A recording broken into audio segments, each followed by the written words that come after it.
Hormuz রক্ষায় সামরিক শক্তি প্রয়োগের প্রস্তাব বাহরাইনের চীনের আপত্তি। বিশ্বের অন্যতম প্রধান সমুদ্রপথ হরমুজ প্রণালীতে বাণিজ্যিক জাহাজ চলাচলের নিরাপত্তা নিশ্চিত করতে বাহরাইনের আনা একটি খসড়া প্রস্তাবের উপরে ভোটাভুটি করতে যাচ্ছে জাতিসংঘের নিরাপত্তা পরিষদ। তবে এই প্রস্তাবে সামরিক শক্তি ব্যবহারের বৈধতা দেওয়ার বিষয়ে কড়া আপত্তি জানিয়েছে ভোট প্রদানের ক্ষমতা সম্পন্ন দেশ চীন।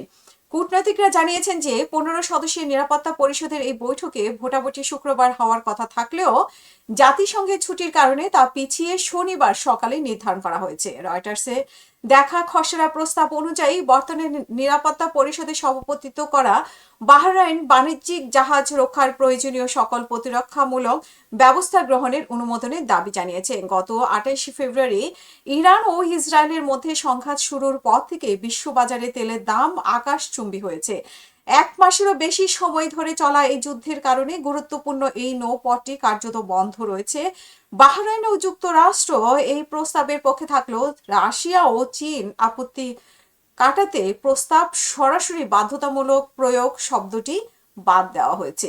তার সত্ত্বেও বৃহস্পতিবার চীনের দূত পুং কং স্পষ্টভাবে সামরিক শক্তি ব্যবহারের বিরোধিতা করেন। তিনি বলেন যে এই ধরনের পদক্ষেপ পরিস্থিতিকে আরো অবনতির দিকে ঠেলে দেবে। এর আগে বাহরাইনের পররাষ্ট্রমন্ত্রী আব্দুল লতিফ বিন রশিদ আল জায়ানি পরিষদে জানান যে হরমুজ প্রণালী ইরানের অবৈধ অযৌক্তিক নিয়ন্ত্রণ বৈশ্বিক স্বার্থকে হুমকির মুখে ফেলছে এবং এর জন্য একটি চূড়ান্ত জবাব প্রয়োজন।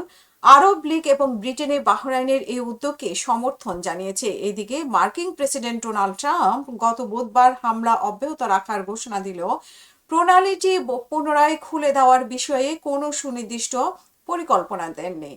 এর ফলে তেলের বাজারে অস্থিরতা বেড়েছে, কারণ ব্যবসায়ীদের মধ্যে সংখ্যা তৈরি হয়েছে যে যুক্তরাষ্ট্র হয়তো এই নৌপথের নিরাপত্তা নিশ্চিত করতে বড় কোনো ভূমিকা পালন করছে না।